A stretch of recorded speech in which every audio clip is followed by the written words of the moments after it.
So after 8 events, 3-time champions, the Bond Flying Roos and the Black Foils New Zealand are tied on 61 points. Australia topping the table after placing higher than the Kiwis in the last event.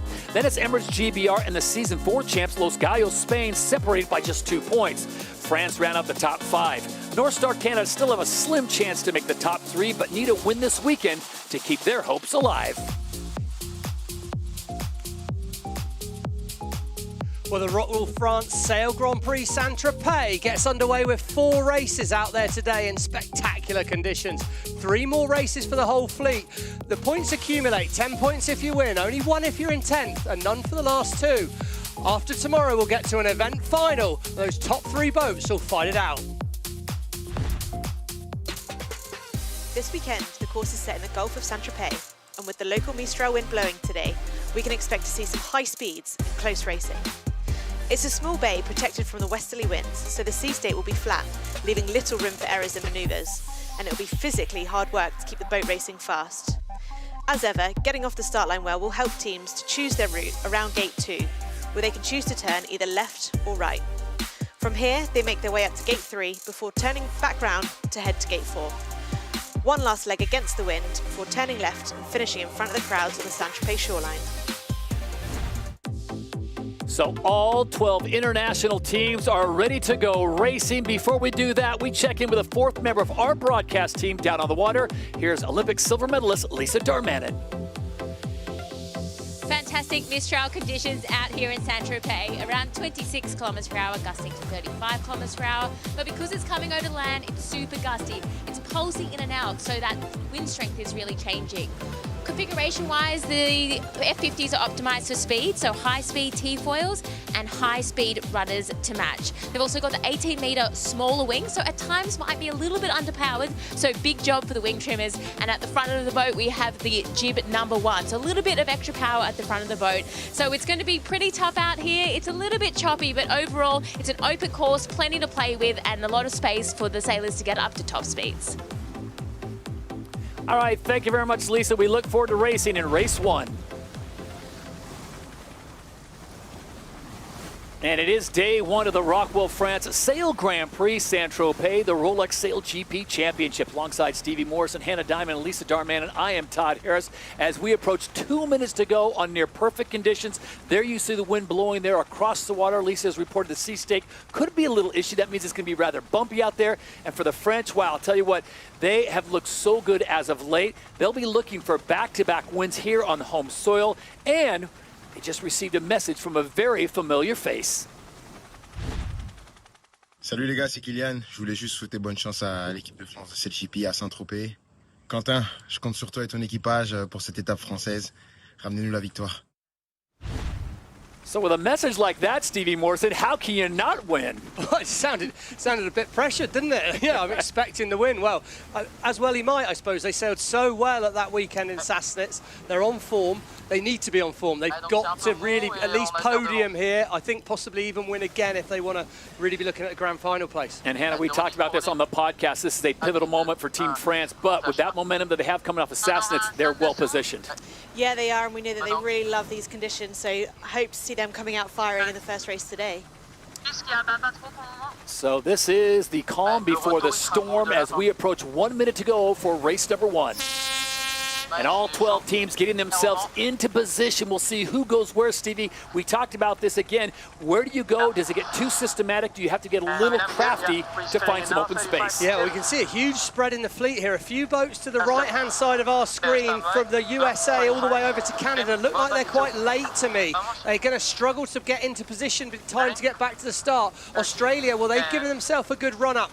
Blue pole predictor there at the downwind end of the line. That'll make you inside at Mark 1 and well positioned, but it's all about acceleration now. New Zealand, left-hand side of screen. They're up and foiling. They're going to be the attacking boat. I like where Australia is at the moment, though, in the middle of the screen. Well positioned. Canada definitely late here. The Rolex pole predictor sits on top of the Australian boat at the moment, and it's all going to be about acceleration now. There's a very nice setup with all the boats. Spain are in a tricky spot. Who's going to get their timing right? New Zealand are threading the needle mid-line. Let's keep our eyes on them as it turns white.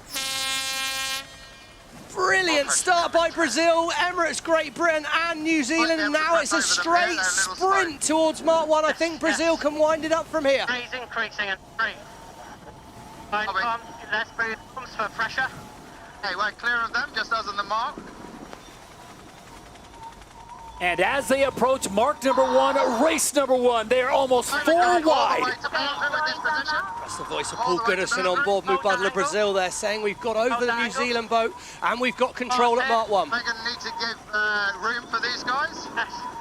Clear on GBR. Copy. 15. What a comeback from a broken boat in Sassnitz, Todd, and they're leading at Mark 1.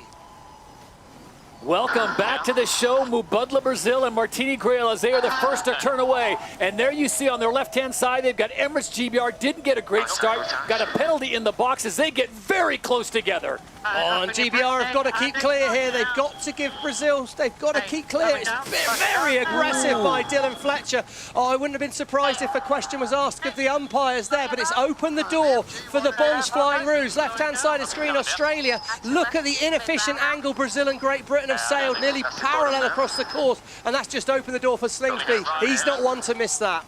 You can see how kind of inconsistent that pressure is across the course by the different angles some of the boats are sailing. They have to be up to speed before they can turn down and sail more perpendicular to those ladder lines. So Emirates GBR and Mubadala Brazil have their own little private battle. That forces them back into the field. Emirates the better on the two as they are now in 4th place, but it is the Bonds Flying Roos out in front. ROCKWOOL Denmark sit in 2nd, and the Blackfoils of New Zealand 3rd. Yeah, and the Blackfoils are in a big bit of breeze there. They've got a lot of pressure, and you can see Emirates, Great Britain and Brazil sailed out of the breeze. It's going to be absolutely crucial for the strategists to have their head out of the boat and try and keep the boat in the better pressure. These small wings that we've heard about, well, they will lose power quickly, but I say that, Emirates, Great Britain, look at the angle they found there, and they're going to sneak back to 2nd. What a save. 2, 1.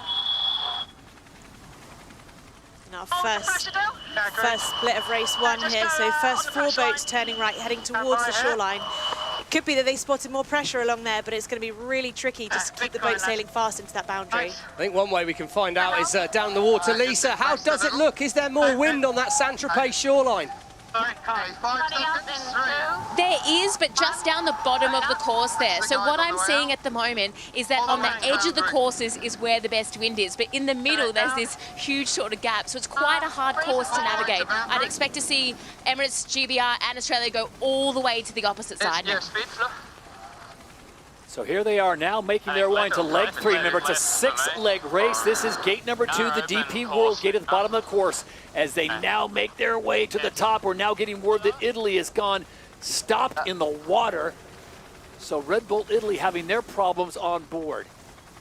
We saw they had a bit of a big touchdown before the race, and I don't know if they've then given themselves some hydro issues with that, the hydraulic systems that control the board. They would have put a lot of load in.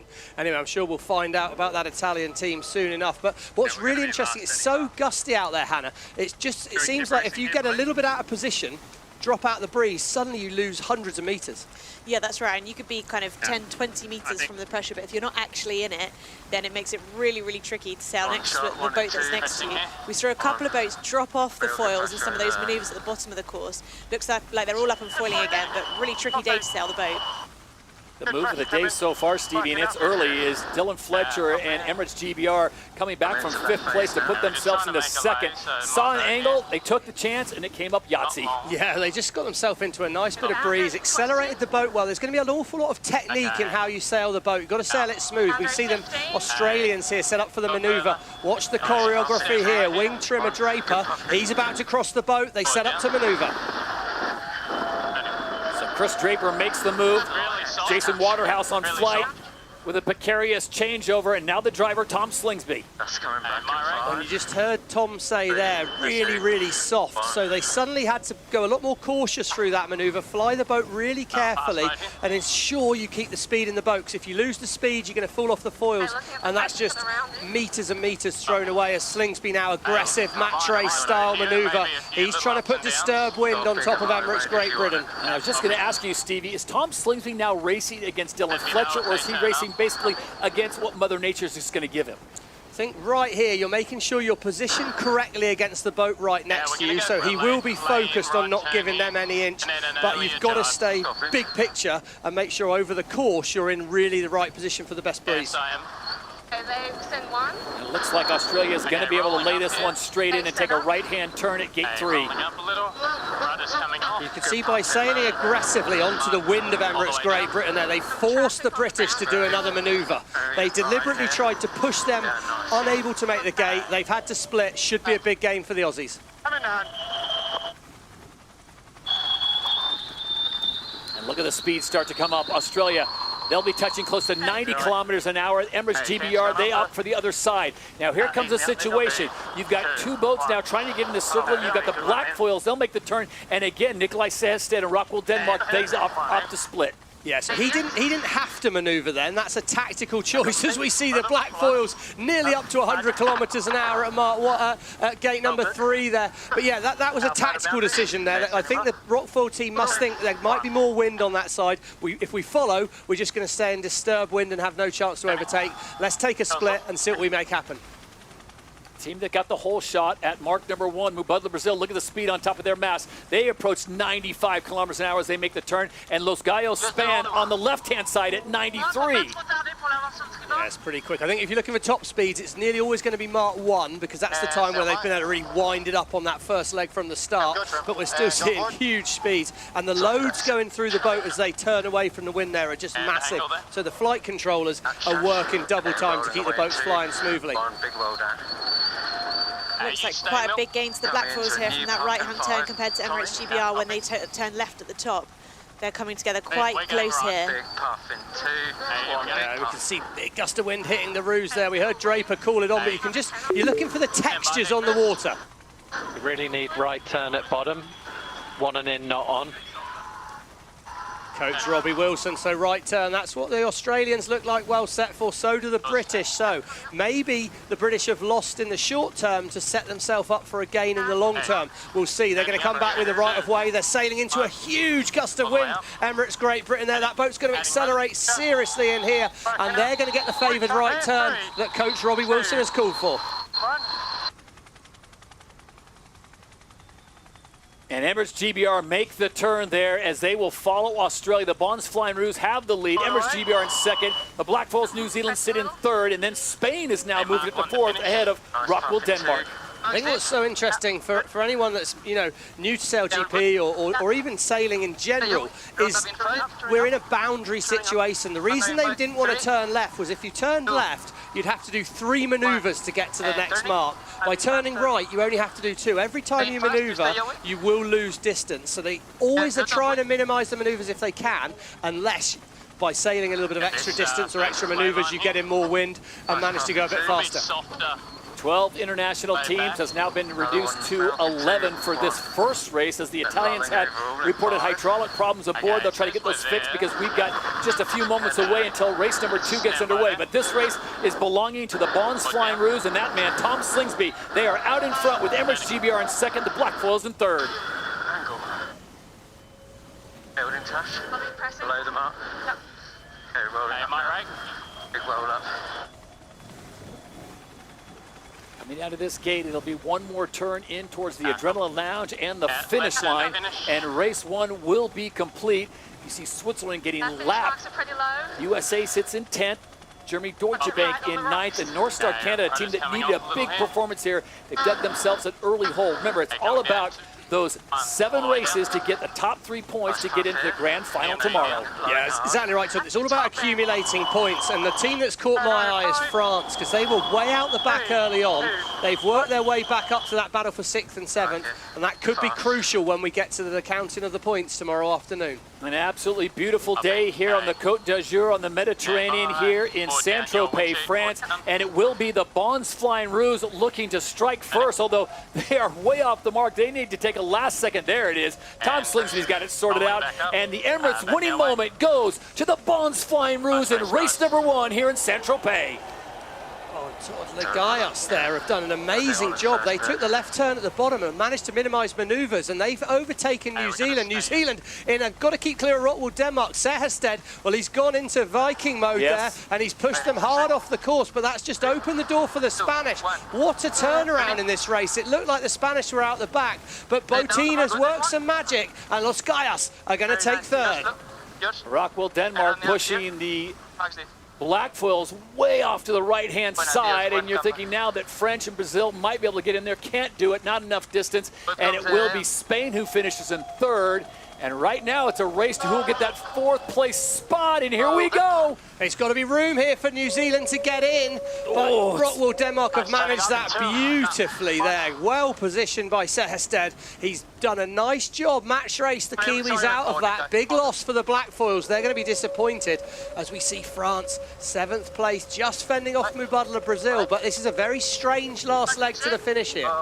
Stevie, I guess I'm asking for the fans at home, why are they sailing so far off to the right, then making that zigzag turn into the finish line? Well, it's just normally we'd go on a straight shot at like an angle the boats can sail. The boats can't sail straight downwind or straight upwind. So the wind is actually coming, as you can see, from the bottom right-hand corner. The boats just can't sail at that angle without doing manoeuvres. We're not used to that. Normally they set up this final reach to the finish very quickly. Look the United at Taylor States, Canfield. He's going to try to sneak in there. Sail straight downwind, and he looks like he might have managed to pull a rabbit out of the hat here, because that's some move, but he's going to get very slow late on. I think he's going to hang in there. Germany could lose out to North Star Canada, but yes, slightly different configuration to the finish there, and I think, to be fair, the crews have not done a good job of adapting to that. They could have seen that before.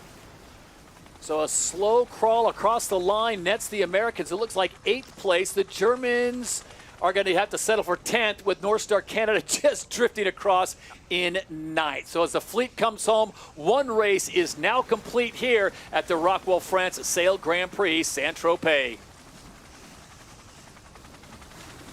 And we're now able to go down on the water and speak with the driver for the Bonds Flying Roos, Tom Slingsby. Tom, you guys are looking for another big win. You haven't won since New Zealand. That's event number 2, but you're at the top of the leaderboard. So how does it feel to be back out on the Mediterranean? Yeah, it feels great. Very challenging conditions here, rolling up here. Yeah, it's up and down the pressure. Sometimes we got 20 knots, sometimes we got 10 knots or 8 knots. So yeah, but great start to the racing. We're really happy with that one. Tom, appreciate the time. We will talk to you after race number 2 and later on today. So let's go back and have a look at the start of this race, guys. Race 1 off to a great start, and again, this craziness that happened, Stevie, in the start box. Well, it was really tight, wasn't it? And we saw Spain got a bit tied up at the top of the line. Middle of the line was the place to be, and Martini Crail on board Mubadala Brazil. Well, that was perfect, Hannah. Yeah, they really put the demons of Sassanids behind them and really hit the ground running. But as you can see, the angles coming out of Mark 1 were really tricky. Some close racing between Mubadala Brazil and Emirates GBR. And, you know, the first gate mark out of here, boats were falling off the foils. The wind's really, really up and down. You can see the different angles that the boats are sailing. So really kind of a big initiation into race 1 here. You can see Australia turn right, the next couple of boats follow, trying to pick the windiest spot on the course, but it's not always easy to see where that next pressure's coming down when you're so close to the shoreline. Well, known as Slingsby said, if it's going between 10 and 20 knots, so, you know, that's a massive difference. That's like having a 200 horsepower engine or a 500 horsepower engine, depending on the conditions they're in. So it's a tactician's race course, and there's a lot of fun to be had for the rest of the racing out here today.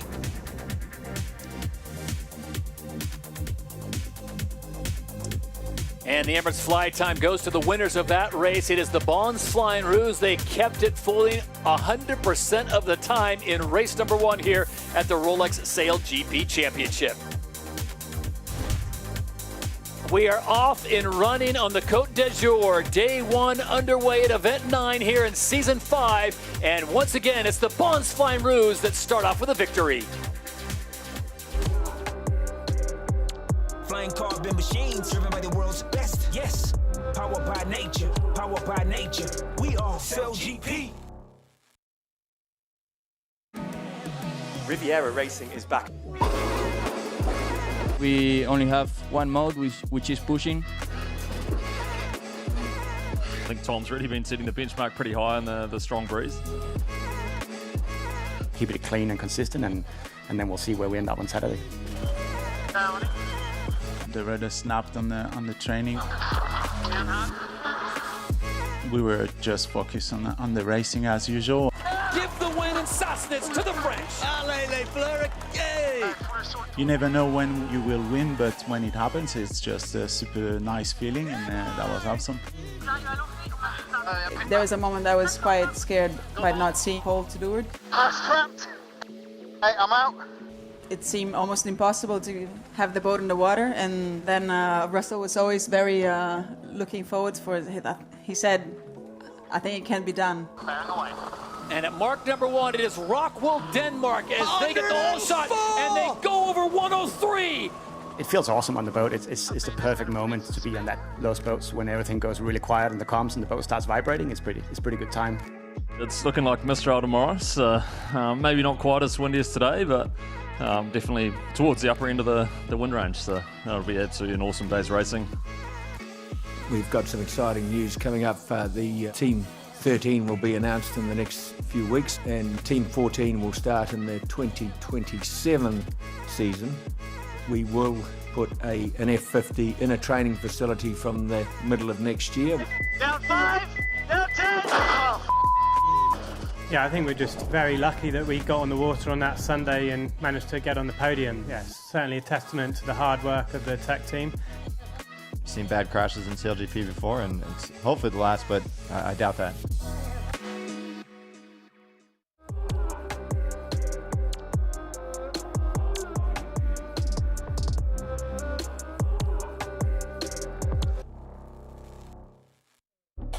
Saint-Tropez has become a classic on the Rolex SailGP Championship. The stunning waters of the Côte d'Azur is a dream destination where you can immerse yourself in the bustling and chic lifestyle. The once tiny fishing village has managed to retain its quiet charm, with narrow cobbled streets leading down to the world-famous harbor, lined with stunning yachts, with celebrities, models, and music stars aboard. With incredible beaches, beautiful hotels, and restaurants housing some of the most talented chefs in the world, Saint-Tropez is a true holiday destination.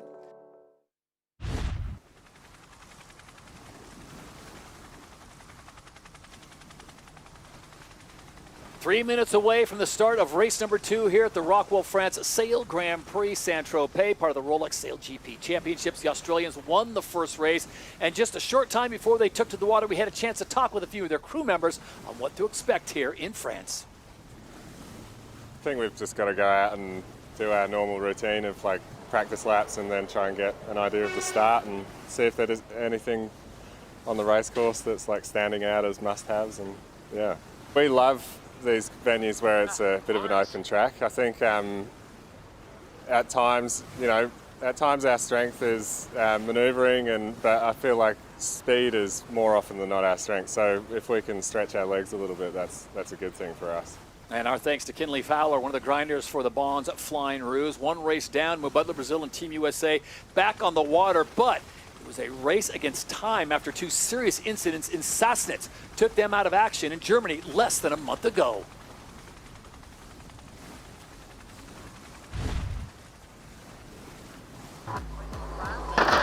It's a big incident. Problems. When Mubadala Brazil had their incident on practice day in Sassnitz, SailGP Technologies knew they had a huge repair to complete in just 16 days. The clock starts ticking the moment the technical team received the news. Let us know how's the best way out of here. But when the United States SailGP team collided with Emirates GBR on day 1, the double repair became the most challenging 16 days SailGP Technologies have ever faced. We can't cut corners, we can't rush anything, so it really comes down to our project planning. We have to go through the same process, whether it's cycle cures, processes in between laminates, structural testing, quality sign-off, electronic, hydraulic, fit-out. So essentially the time is what it will be, it's the planning around that time. Mubadala Brazil tore the retaining sockets where the cross structure meets the hulls. Re-establishing this precisely with a brand new forward beam was no easy feat. So we need to get the new socket reinstated, the platform assembled by the 26th so we can go in the air, structural test, come back down, start painting and systems fit out to make the 5th for shipping. It's not just the structure of the Brazilian F50 that needed reinstating. The electronics and hydraulics had to be completely replaced.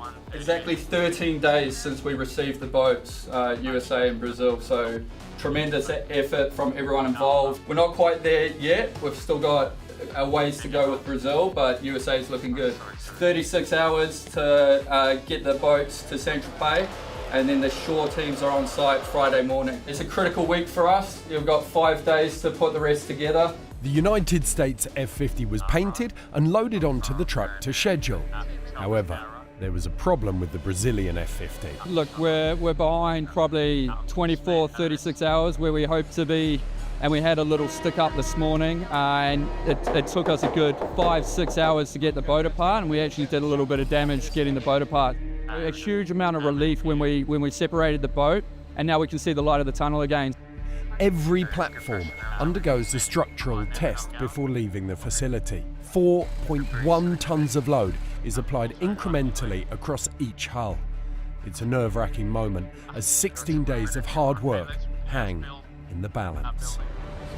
Right, structural testing complete. Well done, everyone. 4.1 tonne. Passed.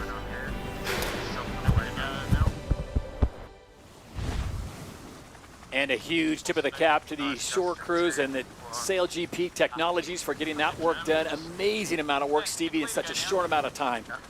Yeah, really incredible, to be perfectly honest, that we can have all the boats racing.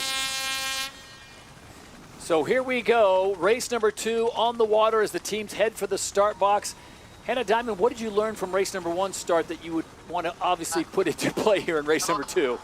Well, I think you can't assume that there's going to be breeze all over the course, that's for sure. We saw really different angles, really different conditions, just so close to each of the boats. So it's going to be about hitting the start line right, but finding the pressure around the course. And we're missing the stars and stripes right now as Team USA is having some issues on board with 30 seconds to go before the start of race number 2. They pushed the start back, Stevie, by 2 minutes, and the Americans obviously have not fixed what's going wrong on board. Yeah, not sure what's happened there. I'm sure we'll find out soon enough. But right now we see North Star Canada. They were late last time. They're very, very early right now. They've got a lot of time to kill. What they have got is space. Rolex Pole Predictor sits on board Emirates GBR. They're well positioned. Those boats to the left-hand side of the screen are late already. That includes the Bonds Flying Ruse. The Black Foils are threading the needle, but Dylan Fletcher's got it wound up on Emirates Great Britain.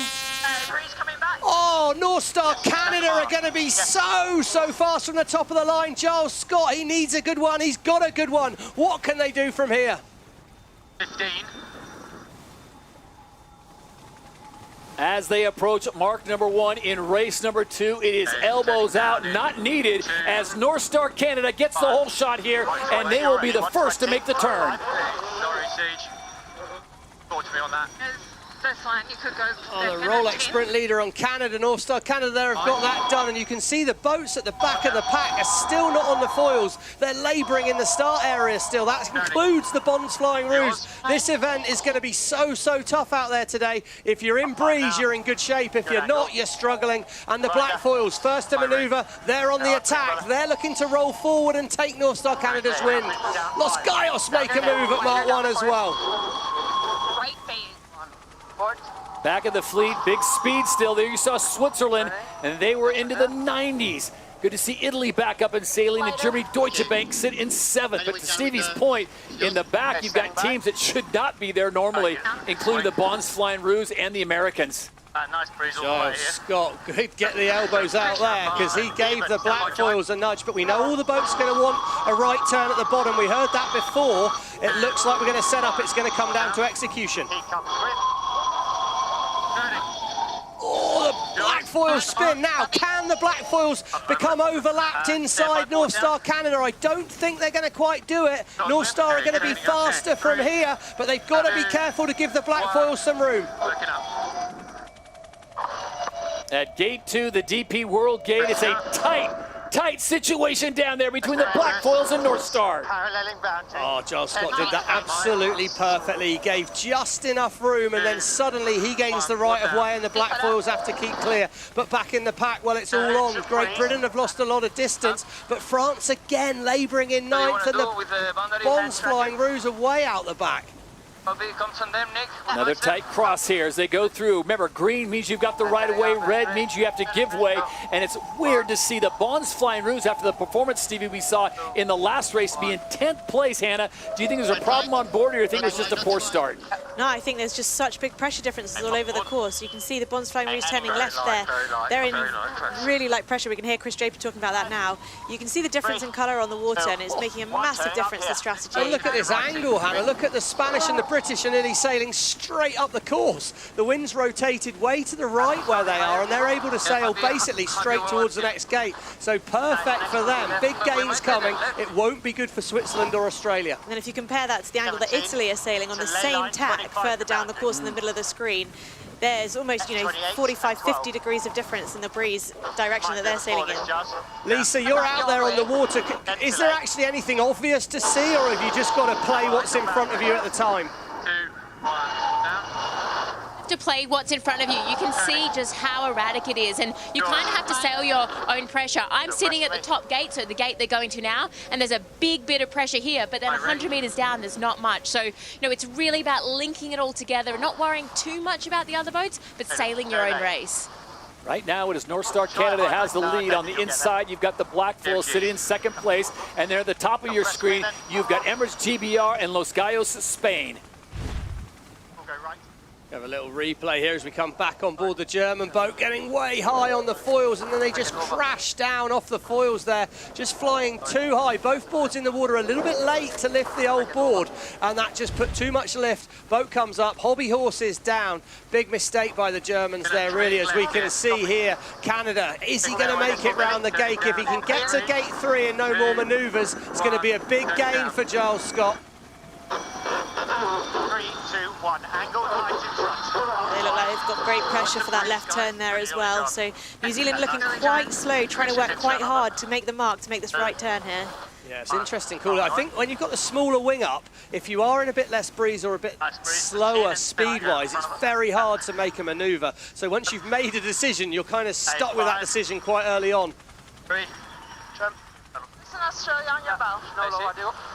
Constant communication out there on board between the crews and then on the shore, their coaches watching the same data that's coming across the screen. It is North Star Canada that has about a 15-second lead, but Stevie, we saw once again the speeds picked up for the Black Foils as they made the turn on the other side of the course, again going into 90-kilometer-hour range. Yeah, it is. And you can see the big patch of water sort of near where the French are. It's quite dark, and as you went down the course, there was less wind. The trouble with these boats is you sail faster than the wind.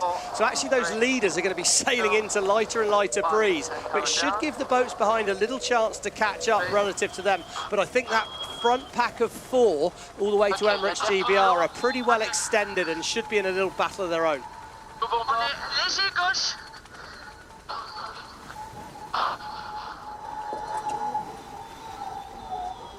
These are the kind of wins that France usually excels at. Winners of the last event in Sassnitz, Germany. Emirates GBR picking up a penalty going outside the boundary. That was just scrappy there, though, by the French. They didn't nail the manoeuvre. Even when it is tricky like this, you've got to put that extra focus on doing good manoeuvres, because that's the basics. You have to respect the basics in these kind of conditions. As we see now, coming in, they don't have the right of way on the Black Foils, but they've got a very nice angle. Could be a lead change here. Burling's found more breeze and better angle by splitting at the top of the course. He made a short-term loss. Oh no, he's going to have to dig behind Canada last moment here. We could see a split at gate 4. Back up in 3, 2, back step please, Annie. Turning up. Oh, North Star are going to be really, really slow here. Tight.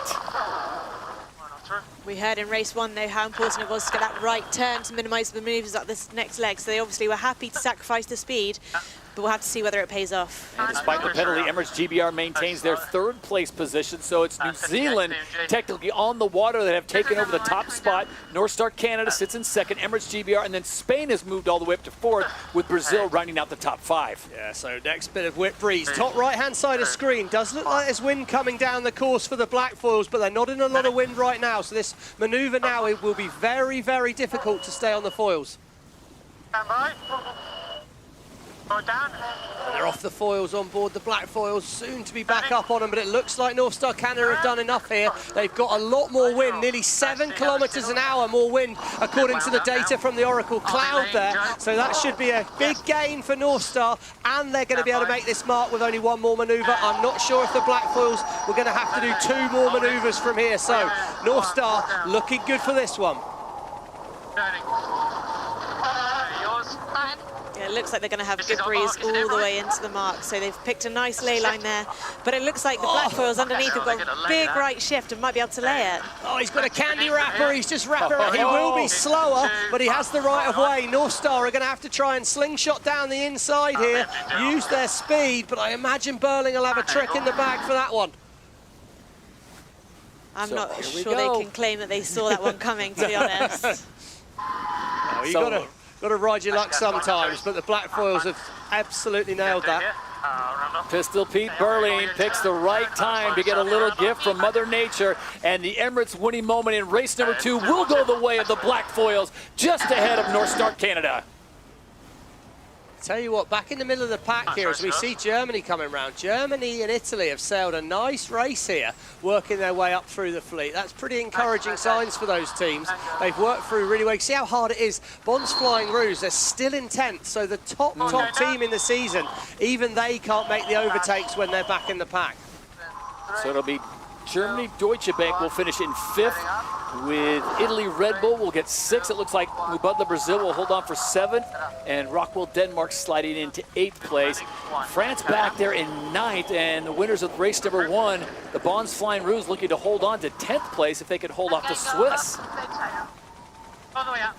It's hard to be consistent out there, isn't it, today? That's one thing we can say for absolutely sure. But all these teams did have a very, very poor start. So I think that's going to be kind of where the coaches need to get in the ear of Australia, Switzerland, ROCKWOOL Denmark, figure out the start box and try and put yourself in a better position to get out of that line. So from 10 points to 1 point for the Bond's Flying Rouge, and they'll have a quick debrief before we get to race number 3.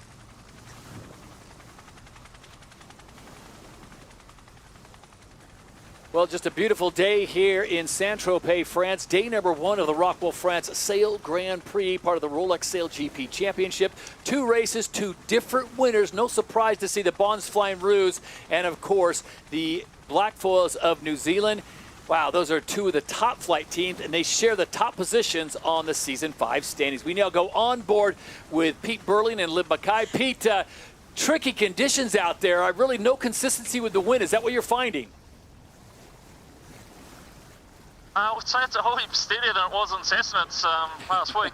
So, yeah, it's been nice to take the learnings from that, get a few good races on the board early. Looking forward to putting together a couple of nice ones now. Liv, I don't know if you can hear me in the background there, but obviously really, really tight racing, and we're wondering here in the box whether or not you saw that little cheeky lift to get round the final mark and overtake into the finish, or was that a little bit of luck? I'd say 50-50. Actually caught us out in the last race, so I think we took note of it and hopefully learned from that and came to our advantage that time. So we'll see if that happens again.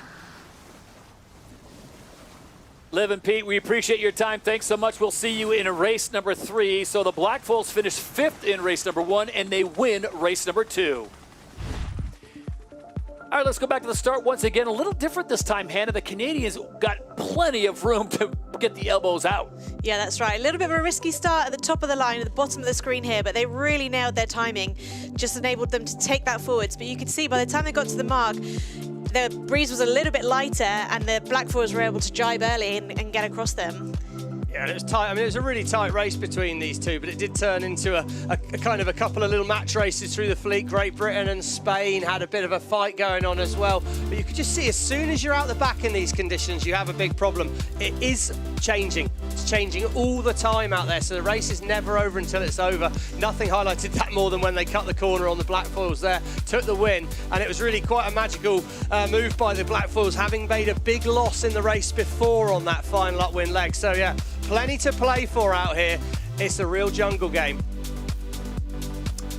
As we take a look now at the Emirates fly time for race number 2, it goes the way of North Star Canada. Giles Scott and his team doing a fantastic job all the way to the end until just a slight shift in the wind gave the advantage and the win to the Blackfoils of New Zealand. And we look back at some statistics from race 2. So the start performance metrics between Australia and Canada. So in this metric, we want to see the line to be as far out from the centre as possible. And if we compare the start between Australia and Canada, you know, not one of Australia's best start. Canada beat them on all of these metrics. Speed, time to cross the start line, and average VMG, really, really important for getting the jump on the fleet, especially in these tricky conditions. So that's what the numbers tell us here after 2 races and the way it all shakes down. Meanwhile, Team France struggling a bit here in tricky home waters. The past 2 seasons have seen the local heroes nearly make the grand final. Sir Ben Ainsley famously match race Contin out in season 3. And of course, in season 4, a collision with Denmark ended their chances of getting to the big show. Last year, I think that we were on the same page with the Spanish, and we just did an unbelievable mistakes. But hold on! Too close! It's gonna crash! Oh, we got a collision! Yeah, it was super difficult for us to end up San Francisco last year. It was not my best part of the life. It was a tough moment. At the start of season 5, France were on the back foot. They missed 2 events until Sydney, waiting for their new F50. And by Portsmouth, to make their season even harder, they suffered huge wing damage. We had so much bad luck regarding the wing failure and not being able to race the 2 first Grand Prix. Welcome to Sassnitz and the 8th event of season 5 of SailGP. It is France on the inside and the Swiss just off to their right. And look at the speeds already at 90 kilometers an hour. Oh, France! Oh, the French have really put it in the water there. What a moment. We need medical assistance. I was a bit afraid Friday night that my leg will be okay for Saturday morning, but I mean, I just woke up and it was all fine. So just, yeah, a bit painful, but nothing too bad. Yeah, we managed to, you know, leave that behind and being back focused on the racing. Give the win in Sassnitz to the French. Allez, les Bleus, yay! Oh, Contin, what a weekend. You're just working so hard for these feelings, for winning. So when it comes back, it's just an unbelievable achievement for everyone. We know how well we can sail the boat, and we know that if we just execute each of our roles, we're going to give ourselves plenty of chances to get in podiums. It can be unbelievable to win in front of the French fan, and yeah, I'm super motivated.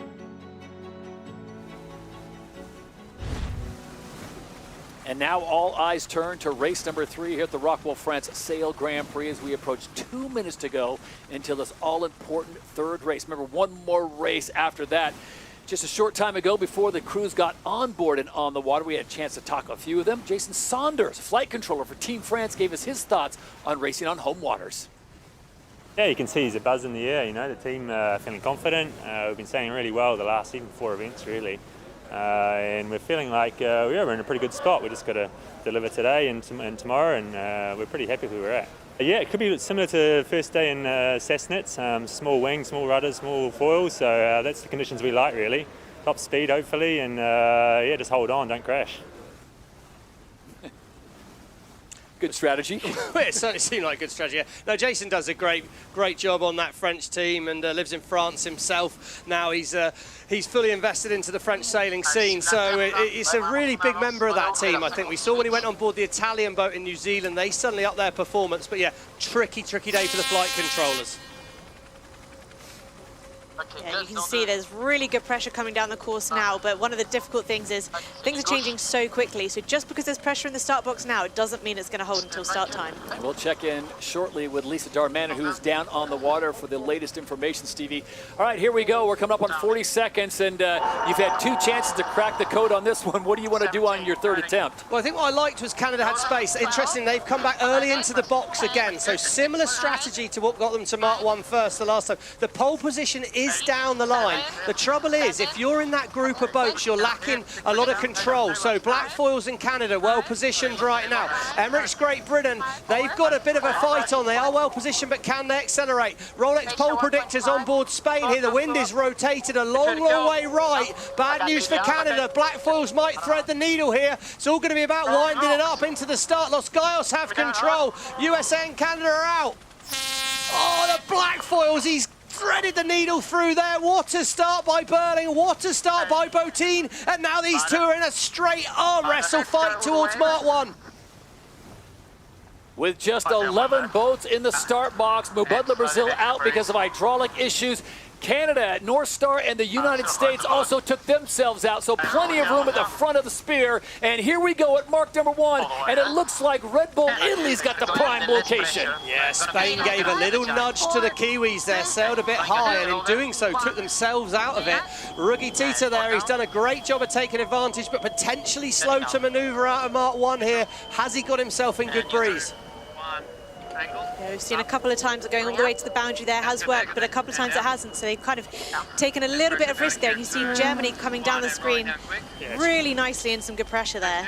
Yeah, I think what we're seeing is when these gusts come through, that it's a big shift towards the right, bottom right-hand corner of our screen, and that's where Germany are. They're sailing nearly straight down the course. Massive gain, and you can see the Black Foils look like they were leading off the start. They're 8th, got pushed really wide here, now straight down the course for those first 3 boats. But we know that it's going to change from here. You can see right-hand side of screen, there's less wind. That's where they're going to go back to in a minute. So how do you set yourself up strategically to get through that light wind patch quickly? At gate 2, the DP World Gate, it is Germany Deutsche Bank that is in the lead. France now making their presence felt here on home waters. They'll tuck into 2nd, and Red Bull Italy will round the corner, and they will sit in 3rd. Pretty much a complete flip in the fleet there. Everyone that manoeuvred quickly at Mark 1's made a massive gain. The Black Foils have managed to save it. They're in 6th. They're in the mix. And Australia, well, they've got work to do as well. The points are crazy up and down here. Can the Germans make it stick from here and turn this one into a race win? Look at Canada and the USA, Stevie. I don't know what was going on there, but they forced each other and they got off course, had to do a full 180 to get back in the box. Yeah, it's just a big wind shift. The wind turned hard to the right, and suddenly they were out of the limits of that start box. The whole fleet was blocking them. They're in bad shape. So we're going to come in and have a look at the replay on the United States. We can see that they can't go over the line early. That mark to the left was the mark there, but the fleet was stopping them from going through it. So it was a big shift in the wind. A little bit unlucky in some ways. They did position themselves at high risk. We saw that Canada led at Mark 1 in race 2, but they've got to take a bit of risk if you want to lead normally. And Lisa, it's pretty shifty down there. Oh, it's so shifty, and I mean, there's big mountains all around Saint-Tropez, which is beautiful, but it's really playing with the wind, and where the start box is, it's so hard to predict what's going to happen. The course right now, that Saint-Tropez side, where Switzerland is right now, that's where the best pressure is. There's really nice big gust over there, but as they move towards this gate, where that start box is, it gets to get more fickle, more erratic, and you have to be super dynamic. And I think the operative word there, Hannah Diamond, and what Lisa said is erratic. Is what you had moments ago may not be there in 5-10 seconds. And what you did in the last race is going to have really no bearing on what you do in the next race. Yeah, that's right. These sailors are really having to think on their feet. So not only for the strategists, but also it changes how you sail the boat. So for the flight controllers, the wing trimmers, they're really having to adapt to these conditions. And you'll see that the people that adapt quickest are the ones that generally keep their average boat speed nice and high. Germany has fallen back, Stevie. The German team is now sitting in 4th. It is France, the home team, that's out in front. Red Bull Italy in 2nd. And Emirates GBR, once again, Stevie, a consistent team, always in the top 5. Well, they are. If we go here and look at the Oracle Cloud for the data, we can see Emirates Great Britain, they're converting poor results into good ones. That's what's a good thing. But they're doing that by staying in space. Germany manoeuvred in a weird position for me then. They tacked right in the pack, and now they're suffering. They were a bit of a slammer high. Slice of ham in a sandwich there, easy for me to say that, but and they just dropped right out of it. They squeezed, couldn't sail their mode. I think the key in this condition is manoeuvre when you're in pressure, but try and keep yourself in space to sail fast. That's what New Zealand have done. They've got themselves right back in the race by getting a bit of space here. They're still in the pack, but they're going to be splitting from the fleet at this top gate. They'll be challenging hard on that Italian boat. Oh, look at Spain cutting to the inside of the French. Is the gas coming now? Looking all for the about pressure. They are looking for the pressure, Todd, and we can see there big gust of wind on the black foils, and again they're in space, so they're going to be chasing really hard. It looks like pretty good breeze where the black foils are heading at the moment. I'm happy to go all the way. Happy, a little lighter. Yeah, the fact that Burling's happy to go all the way suggests he's happy with his decision. He's not thinking, okay, we got this wrong and we're going to have to get out of here pretty quick. Keep your eye on the Bonds Flying Roos. They are currently sitting in 7th place. Remember, they won race number 1, but they came back with a 10th in race number 2. And as we all know, Hannah and Stevie, you can have one bad race, you really can't have two. No, you can't, although I think at this event it's going to be pretty hard not to have some bad results. This could be very, very high scoring. Here we go. Let's have a look at the breeze here. There's a little bit more breeze on the Spanish side of the course at the moment. 2 kilometres an hour more wind. That's converting to a pretty good boat speed for them. But right of ways with Italy. So Italy, good lead. And it looks like the black foils could be up to 3rd. Looks like a gain at the moment for the right turn at the top. Okay, guys. And in these conditions, it can be really easy to focus on how you're sailing the boat, lose the sight of that kind of bigger picture, and that's where you're going to make those gains with strategy. It's easier said than done, though, isn't it? When boat is hard to sail, you've got distractions with boats around you, but being able to look out for that pressure is really important. What's interesting here is New Zealand have sailed this race, as of Italy, with the intention of going left at this last downwind gate, which was where New Zealand managed to snatch the lead last turn by going left turn and then finding that big shift in the wind. So this is definitely a set play strategy by the black foils, and it'll be interesting if they do roll it out and look to split from Spain at the bottom of gate 4. It's one thing to want to do it, Stevie. It's another thing to be able to execute it amidst the 11 other boats out there, as we see Italy now making the turn of the DP World Gate. They'll head upwind, and then it'll be a left-hand turn into the finish line here in race number 3, and it's Red Bull Italy out in front. Los Gallos, Spain, sit in 2nd. The Black Foils in New Zealand in 3rd, and France now currently in 4th. All right. So they have gone left, Spain have gone right. So Spain look like they're going to sail to pretty good breeze to me in the short term. It might not be bad news for Los Gallos, but what's off the right-hand side of our screen? That's the question. In the pack, Emirates Great Britain and the Bonds Flying Roos are in a bit of a tussle there. Big fight. They turn right at the bottom, but both boats are going to be very, very slow. Oh, if you fall off the foils, it's so painful. Down. And turning slowly. Really good pressure on exit.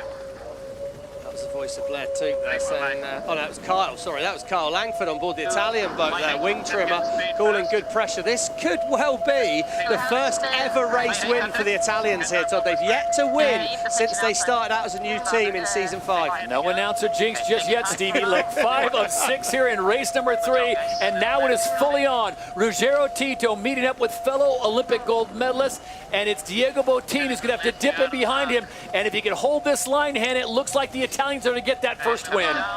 Yeah, that's right. They played this last leg really nicely before they turned left towards the finish. Nice and calm on board. That's what we like to see.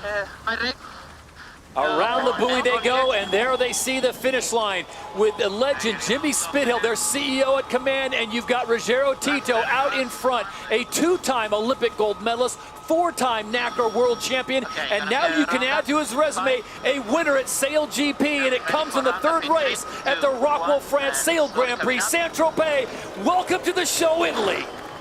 Oh, there'll be some ripples on the Red Bull now, won't there, out there? A windy race win, and the Italian fans go crazy. And we know one Jimmy Spittl's going to be pretty happy on that shore as well. No question about it. One of the newest teams in the league, and a strong performance in tricky conditions.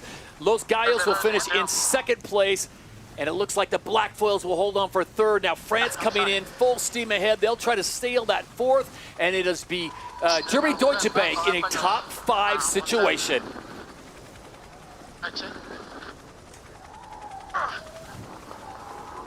What a race, with just one more race to go here when we return to Saint-Tropez. You just see the sailors there loving it. That was Matt Van Dam, the grinder on the French boat. They had a tough race there, but they were just really enjoying it. And it's the Bonds Flying Roos. Tight finish here, as we can see Emirates Great Britain are going to get across the line just ahead of ROCKWOOL Denmark. But they all need to turn. Oh my lord! Denmark! Denmark got a little high and couldn't turn up as quick as they'd like. That was tight. That sea wall where the fans are is pretty pretty good here. Oh, the Australians have got a penalty relative to United States. They're going to be 10th again. Wow, this is a huge moment. They're my absolute favourites in the big breeze, the Australians, Todd. And they've had 2 shockers out here, and they're getting a bit loose across the finish there. So the Americans come across behind the Australians, so a rough day after the first race. And Tom Slingsby not happy with that performance for him and his squad. Apologies for the industrial language, as North Star Canada will come across as well. Tricky conditions indeed out on the Mediterranean, but the team that conquers it in race number 3 is none other than Ruggero Tito and Red Bull Italy.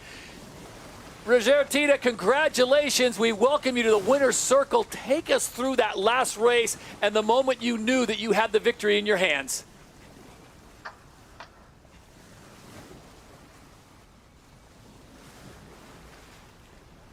Hey, Ruggero Tito, if you could hear us, it's Todd Harris, Stevie Morrison, and Hannah Diamond. Congratulations on that race win. Take us through the moments when you knew that the race was done and you had the victory.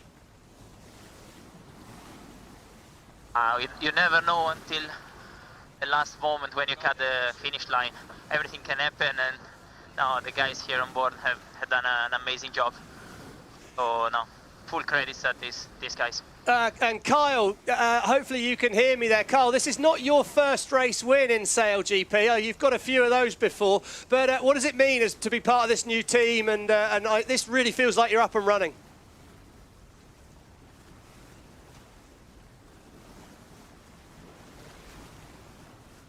To you guys, but I think this team's put in a lot of effort, and for a new team to come away for our first race win, I think it's just a full credit to the entire team with the amount of effort that's gone into this. And there's been a lot of discussions as to how to improve, and it's nice to finally put those discussions into practice and make some good progress forwards.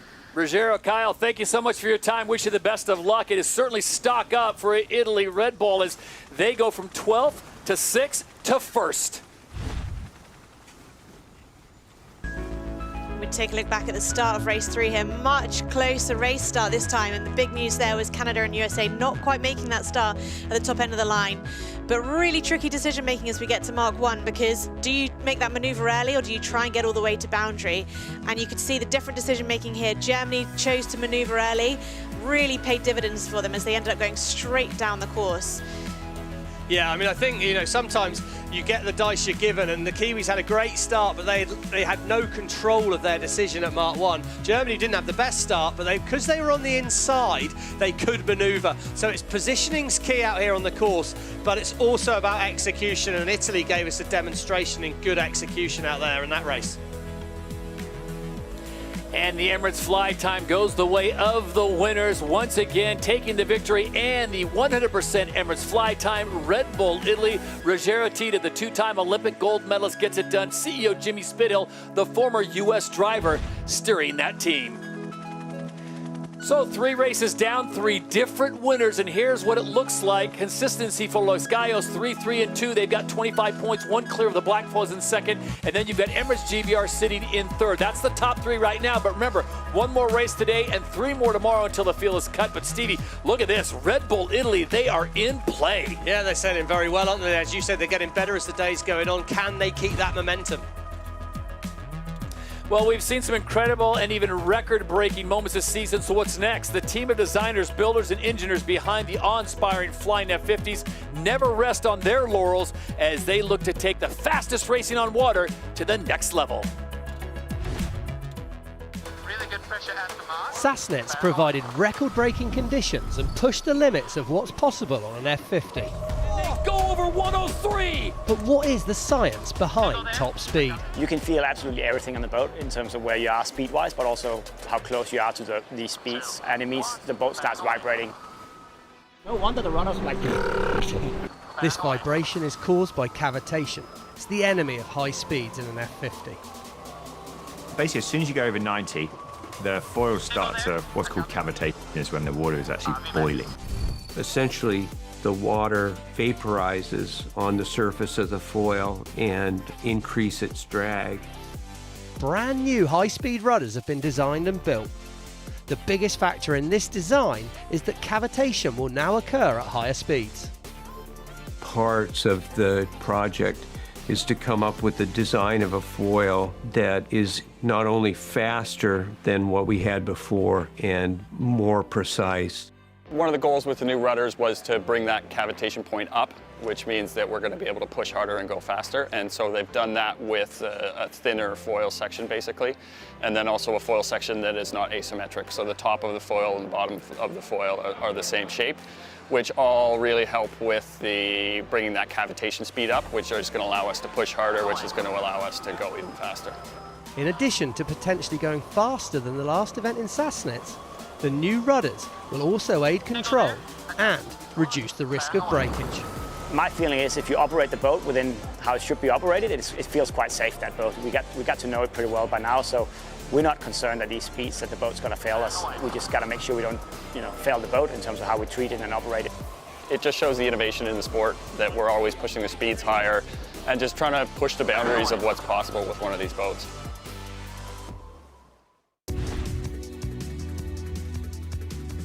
As the adage goes, happy boss, happy life. Jimmy Spithill, the CEO for the Red Bull Italy squad that won the last race. Got to be happy. One more race to go here in Saint-Tropez. Flying carbon machines driven by the world's best. Yes, powered by nature, powered by nature. We are SailGP. My feeling is not, we are not progressing. My feeling is just everyone is progressing, and the question is who's the quickest right now. We are halfway through season 5, and ever since that massive penalty in Sydney, Australia, it seems like the German team have had some sort of mental block. So we're back in Portsmouth. It's last race of the day, and the Germans, who desperately want and need a good result, they hit the mark. 2, 1.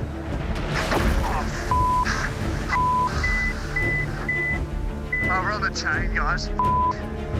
Oh, and that's the end of the Grand Prix for the Germans. The season points remain at 0. That's 52 points behind the current championship leader, Spain. The Germans need to show signs of improvement now.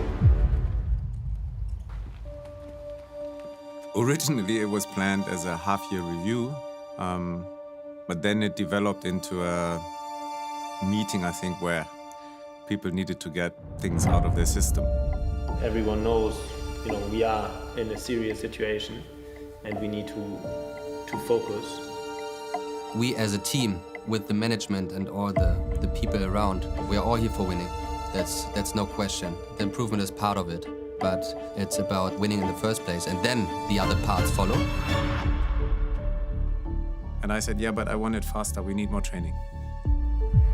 We're in beautiful Sassnitz, home of the inaugural Germany Sail Grand Prix. And as you can see, the home support is strong. The grandstand is full, everyone is on the hill, every single vantage point over the racetrack, there's just people. The German team, they're heading towards the start line, and it's such a crucial moment for them. They need to get this right.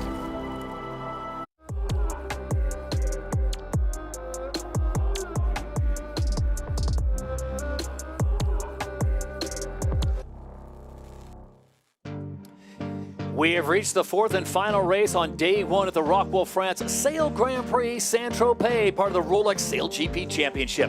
Alongside Stevie Morrison, Hannah Diamond, and Lisa Darmanin, I'm Todd Harris. So here we go. The dance begins, the calm before the storm. As we look to get everyone back into the start box. It's been a little bit topsy-turvy today, Hannah, with some teams having some hydraulic incidences, so we're hoping to get all 12 up and racing for this 4th and final fleet race today. Well, absolutely left here. And down here, yeah, very soft on the bow. So here we go, 1:15 to go. There you see the standings as Spain has a 1-point lead. New Zealand, Great Britain, your top 3. And that's where you need to be, the top 3 by the end of racing tomorrow. Well, it already works to do for teams like Australia. Big race ahead. And behind the Swiss, 45 to 50. I think we've seen some teams do really good job of entering the start box and coming off cleanly off the line, but we've also had some absolute shockers for some of the teams, so they'll really be looking to make kind of amends for the last 3 races and get off that line really well. So all 12 teams in the start box now as we approach 40 seconds to go for the final fleet race today. France way out the back, Stevie, and Emirates GBR late to the party. Yeah, the French have rolled the dice here. They're planning on there being a gap at the top of the line, which maybe there will be, maybe there won't, but there's a famous thing that says hope is not a good strategy. So Delapierre might need to change things up here. He's going to be lit up like a Christmas tree coming in here, but I don't know where the gap's going to be. He's rolling across the front. This is some move by Delapierre here. Oh, he spins it in front and he's got to park it. He's going to struggle to park. The Blackfalls, they're going to be off the corner of the course here. ROCKWOOL, Denmark out the middle of the line are well positioned here. Mubadala, Brazil again. The whole fleet's going wide here. Big rotation and the Bond's flying Rouge. Oh, I think he's over early. Early start penalty, Australia. Oh, that's a shocker, and it's going to be the Germans that are going to be miles ahead at Mark 1 from here. Slingsby is going to blow up about that one. So they have to fall behind the fleet, and look at the speeds, 97 kilometers an hour as Germany Deutsche Bank will get the whole shot in the 4th race today. Oh, Eric Heil, they nailed the start there, did a brilliant job. Slingsby was literally about 20 centimetres, travelling at 19 metres a second early for that start. Oh, it was near perfection for the Bond Flying Rouge, but Hero turned to 0 there. So now it is on this last race. Look at the Bond's Flying Rouge, and I have a feeling that Tom Slingsby is going to borrow a term from you, Stevie, drive it like he stole it. He's going to be having to put a big comment. Huge race for the Bond Flying Rouge now, but we know how well they do when they're motivated and fired up. Blackfoils have manoeuvred into a lot of wind here. We can see the Blackfoils and Mubadala, Brazil sailing nearly straight down the course. They will be gaining here, and they need to make some gains. Blackfoils have had a pretty good day so far, as have Emirates Great Britain, but Spain, well, they're out the back at the moment, and they need a top 3 here if they've got any hope of the grand final. 3, 2, 1. Heading up. Look at those speeds at the DP World Gate, gate number 2. All the way. You can hear the voice of Stuart Bithell there, the wing trimmer on Germany. Oh, ROCKWOOL, Denmark, they lost control, got off too high on the foils, couldn't manoeuvre up.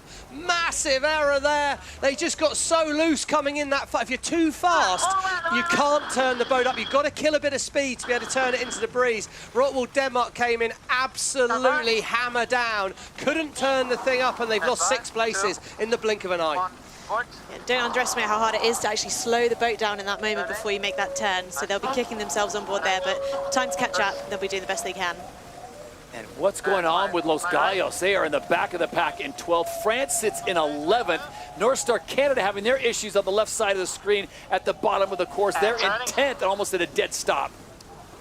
Similar issue, Todd. They've just come in a bit fast, couldn't quite control the roundup, and in the flight control situation, a lot of disgruntled sailors out there need a serious reset on a lot of boats. We come back to the start here, and we can see the Germans. Look at that on Mark 1 as we see the German team go flying round us there. ROCKWOOL, Denmark, well, they were in second, of course, until that error down at the bottom gate. We can just see so fast into Mark 1, but everything really split out.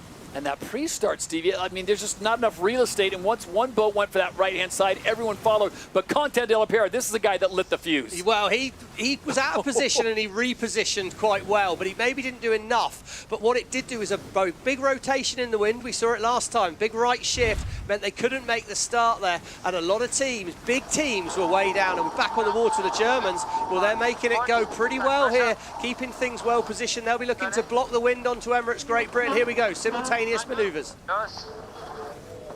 There you see Germany Deutsche Bank, Eric Kosgarten-Heil in his 2nd season at SailGP, looking for a big win here. And he's putting disturbed wind onto Emirates GBR from there. Textbook manoeuvre for the Germans. They're going to look for a right turn at the top here. We can see right now, well, the wind's pretty different where the Swiss are. They've got a lot of breeze, and Switzerland need a good race here. They're getting it at the moment. There's a big turn up in the overall standings right now. Were things to stay as they are. Best race of the day for the Americans, US SailGP, Taylor Canfield. They are currently sitting in 4th place, winners of their last race, and that is Red Bull Italy. They sit in 7th. 2, 1, slow turn. Fast turn, coming down. There we go, a little bit of a change of strategy, Stuart Biff for the wing trimmer there, saying we can spin it fast if you want it to, Eric Heil. As we see now, a split on the course by Emirates Great Britain. Fletcher rolls the dice. Will this be a gain? It looked like a lot of wind on the German boat. Look at that, they're fast out of the gate there. It's going to be interesting to see what comes out right. And in the pack, New Zealand, Australia, can they make some crucial overtakes on this last lap? Here we go at gate number 3 onto leg number 4. And the question that everyone wants to know is, where is the wind? For that, we check in down on the water. Lisa Darman, and what can you tell us? Where's the sweet spot on the course right now? Oh, it's chaos out here, to be honest, Todd. It's changing every minute. I mean, these athletes normally make it look easy, but everyone's making it look hard. And that just goes to show how difficult it is. I think the angle is with Emirates Great Britain. They've picked a beautiful angle right now compared to, say, the black foils. And then over on the far side, ROCKWOOL Denmark, they've got the hammer down. Yes, they do indeed, Stevie. They learned their lesson. They moved all the way back up to 6th place. Here's the race to the final. Yeah, they're doing it so tight we can see, but it'd be big for Germany. They'd get themselves right in the hunt. I think where the black foils have gone, they might have been out of position for a moment, but they're in a lot of wind now, and they've really cut a serious amount of distance. They were 7th. Halfway up the leg before. They're now looking like they're 4th, could easily be 3rd. Black foils are really picking their way around the course, and Australia are right back in the game here. Slingsby, well, he loves a fight. He's got a fight, and he's back in it. Hannah, look at these angles. I mean, you look at Brazil, you look at Switzerland, Australia, New Zealand, they're almost straight at it. Yeah, that's right. And it can make it quite difficult to pick your gate mark out of the bottom, because it might be that you go against the bias of the direction you're sailing at the moment. And don't forget, they're lining themselves up for this final mark of the course after this, where they turn left towards the finish. So it's not just about what's happening right now, it's about what your next mark plan is as well. Yeah, tricky manoeuvre here. New Zealand, oh, they didn't have a... Oh, it's tight in the pack there! Wow. Switzerland late to manoeuvre on the Kiwis. Wow, they maybe didn't see them. That was so tight. The black foils have avoided. Is there an overlap? Australia have the right here. Burling must give space. Slingsby's back in the game. No doubt about that. Tom Slingsby was going to slot it in there. If he had an inch, he was going to take it. And that's exactly what he does. And look at this. The Bonds Flying Ruse now into 3rd. What a comeback this would be here. We're going to have Simo-Tax on the boundary here. Australia manoeuvre first, but they've cemented that lead change against New Zealand. Penalty Italy, relative Denmark. Craig Mitchell calling out the penalty on Italy, so Denmark will go ahead of them. The Italians will drop back to 7th place. The battle is on, though, as Emirates GBR now has moved into 1st. On Canada parking in front of Australia, they had to keep clear, and they've come crashing down off the foils there. And a penalty to the Bonds Flying Ruse. And the word is they did not give enough room to the black foils at the mark. Well, I'm surprised. They must have not been overlapped, so it would have been the other way round, where New Zealand didn't need to give Australia room, is all I can think there. It looked very tight to me, but they do have the data in the umpap that will give it the distance to within millimetres. So I'll bow to the judgment of the umpires there, but it's a lead change. Australia have to let New Zealand past, and I'll look forward to hearing the feedback on that after racing. As they come down the home stretch, it was a tight race all the way through all 6 legs, but in the end, the Emirates winning moment goes the way of Emirates GBR. Dylan Fletcher and company take a bow in race number 4. 3, 2, 1. Great race, though, Stevie, for Germany Deutsche Bank. They were in the mix. Eric Coastgarten-Heil and his crew really rock solid in 2nd place, and it looks like 3rd's going to go the way of Butler Brazil and Martini Grail. We can see a tight race here. New Zealand and Australia in a sprint to the finish. Australia managed to burn off that penalty somewhere up that upwind leg, and they're going to hang on to a 4th. What a result for the Bonds Flying Ruse. This is absolutely crucial, and they delivered when they had to. Tom Slingsby should be a little happier than he was at the end of the last race as they hold on to that position, just edging out. Penalty USA, not giving Mark room, go behind France. Oh, it's going to be a big loss for the United States here. They've got to go all the way behind the French. Go to 7th. Behind the French, make sure you leave. Trying to keep us going. It's going to be hard to manage it versus ROCKWOOL Denmark, but ROCKWOOL Denmark have made a bit of a hash of their turn away at the mark there. They were slow, couldn't deal with the power coming on, and ROCKWOOL Denmark are going to lose some places here. So the USA will have to give up that 7th to the French. They'll drop back to, they'll give the 6th. They'll drop back to 7th. Good for a team that was really struggling for performance. And as they finish as high as 4th early in that race, they will finish officially in 7th. At the line, it looks like it's going to be ROCKWOOL, Denmark getting the 8th. The 9th goes to Switzerland. Wow, I mean, Lisa, it is topsy-turvy. Lisa Darman had talked about it, Stevie. It's chaos down there with the conditions just all over the place. Yeah, it's variable. It's quite choppy, the course, and they're very much, it's so on and off breeze-wise, I think, is the problem. It's either really, really windy, and they're feeling super powered up on these small wings, or there's not enough power for them, and they're struggling to then get the flow over the wing. So it's a really, really hard day. And yeah, I've got to say, the fleet did look relatively average out there in these conditions, which is just something we don't normally say. And crazy how the consistency works, Hannah, because we saw the team right here, Red Bull Italy, win the last race, and they come this run and they finish in 11th. Yeah, and you can just see how that's showing how difficult the conditions are. And, you know, Stevie, you mentioned the sailors generally make these boats look pretty easy to sail, but today that's just not the case. So you've got to be really in sync with the conditions, happy sailing the boat to get a good result in each race. Tough day for Spain in race number 3. They finished in 2nd. They finished dead last in race number 4. So they will be hunting for points tomorrow. Remember, 3 more fleet races coming, and then the fleet will be cut to the top 3, and they will race for the event final. Well, beautiful day in Saint-Tropez comes to an end as we go down on the water, and we are able to visit with Germany Deutsche Bank and their driver, of course, Eric Kostgarten-Heil. Eric, congratulations on a great final race. You guys currently are sitting just 3 points out of the top 3. Take us through the day and how it went for you and what you anticipate for tomorrow. Yeah, hi guys. Yeah, it was epic actually to be out on the water here. Saint-Tropez delivers as well. Feels a bit like Sassnitz now. We have big breeze and very shifty conditions. I think we are more than happy, not with the stars though, but with the race around the course. Stuart, it looked really quite hard to sail the boats. The fleet looked, relatively speaking, average. Is it hard with this 18-metre wing when the wind's so up and down? Why is it so hard today, I suppose? I think every now and then, you know, we're underpowered with a small wing in the lighter patches, and just, you know, with the new foils, it's like kind of got a lot of riding moments. So yeah, pretty tricky to keep it locked in, and also obviously very shifty. So yeah, tricky for the guys flying the boat and trimming the sails. Wing trimmer Stuart Bithell and driver Eric Kostgarten-Heil, we appreciate your time, guys. Wish you the best of luck tomorrow as you are in the hunt to possibly make it into the big final, which would be fantastic. Stevie, Hannah, they had a great race, and we know it's all about the points. It's all about getting that one micro point here and there. When you think you might get a 7th, you get a 6th. Yeah, that's right. And, you know, we've said this so many times, but it's all about turning your 7th to a 5th, a 9th to a 7th. That is really what makes the difference when it comes to getting close to the final. Like we've seen Germany, Deutsche Bank, they're getting really close, and I'm sure it won't be long now before we do see them in a final. Well, let's go back to the start of the 4th and final fleet race here at the ROCKWOOL France Sail Grand Prix Saint-Tropez. Stevie, this was absolute chaos. Yeah, France out of position at 30 seconds to go. He made a good punchy move to get back in. I wonder if he could have gone a little bit further there, give himself a bit more option, but it locked the whole fleet out at the top, and we just seen there's 2 starts in a row. When it's shifty in the start box, very hard to position yourself well. Really unusual to see that many boats be caught out, but as we've been saying all day, the conditions are really, really tricky to read, and so unfortunate for the Bonds Flying Roos to just be so close, but being just the wrong side of the start line.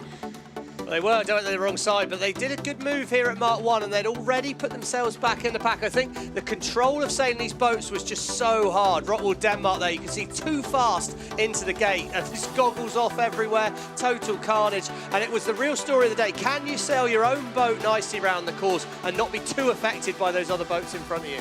Yeah, that's right, and like you say, easier said than done when the boats are actually really, really tricky to sail in these conditions, but you've got to keep your head. But also we can see a really aggressive move here, classic Tom Slingsby move, trying to get into the mark there, ultimately picking up a penalty against the black foils here, but he's always going to be pushing 100%. And as the race progressed, it looked like Germany, Stevie, was going to pick up their big win here after another win in Sassnitz, but it wasn't to be as Dylan Fletcher found the opening. Yeah, we've seen it a lot of times. You can just cut the corner at the top. You often got a little shift in the wind up there. The sailors learn the course as the day goes on. So we take a look now at some more numbers. The Emirates fly time goes the way of Emirates GBR. Dylan Fletcher, Hannah Mills, and company get it done. 100% of fly time, rock solid performance, and when they needed it most, they found the opening to get the win. And we look back at some statistics from race 4 here, and you can see, only 100% flight time on those top 2 boats. Really unusual for conditions like this, but again, speaking to how difficult the conditions have been on the water today. Emirates GBR doing a really nice job there. They didn't take the win until the very last moment of that race, but that's the moment where it counts by sailing a slightly shorter distance around the course. And, Germany Deutsche Bank, they are starting to climb up the leaderboard, and you can see that their average speed's really nice and high. I'd say that's something previously that's been harming them in the past, so really nice to see those steps forwards.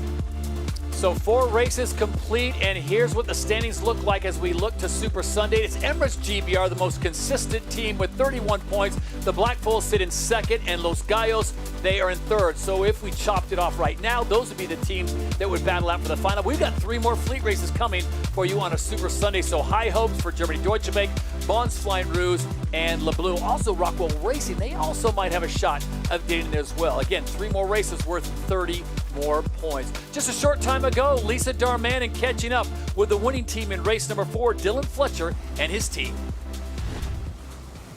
Dylan, well done today. It just looked like it was a really challenging day to go sailing. Yeah, absolutely incredible day here in Saint-Tropez.